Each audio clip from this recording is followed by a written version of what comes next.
lalong-lalo pang mga kapitbahay kung mabait sa akin. Sabi ko. At saka yung mga kapatiran na nakakaunawa sa kahirapan ng bawat isa sa amin. Huwag mo kami pabayaan. Dito sa lugar ng aming Setyolaan, huwag mo kami pabayaan. Subaybayan mo po kami, Panginoon ko. At lalo-lalo pang sa tuwing linggo, magkikita kami ng mga kapatiran namin. Paano na kung mawala na ako? Paano ko sila magkikita? Ayun, talagang iniisip ko. Dahil nasisiyahan ako kung magkikita ko sila. Oo, talaga. Paano ko na kung mawala na ako, mamatay na ako, halimbawa sa nararamdaman ko. Ito, paano ko makikita yung mga kapatiran kong...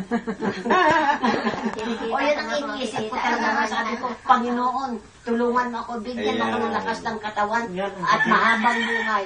Mama Miri, ihiling mo ako ng kapatawaran sa Yung anak.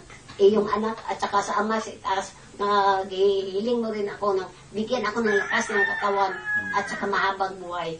Kasi yung mga kasamahan ko sa kapatiran, hindi ko na makikita kung mamatay na. Talaga iniisip ko sa totoo talaga yun. Kahit mabigat ang katawan ko, nagpipilit akong makihal sa limunan pa rin sa inyo. Sa lahat talaga. Yun lang po ang isishare ko. Maraming salamat po, Mama. Kaya nga po, yun sinusuklihan po namin na kung kahit man anong gaano kahirap kami maglalakad papunta rito, gagawin at gagawin po namin. Alang-alang lamang maihatid balita natin ang ating Panginoon para sa atin mapagpulo, mapagana natin, mapagnilayan. Yan, dapat may galaman yung Diyos nasa napalakas. Oo, talaga. Siguro Bawat hakbang ay wala siya. Ate Waning. Din tayo. Si Ate Waning po.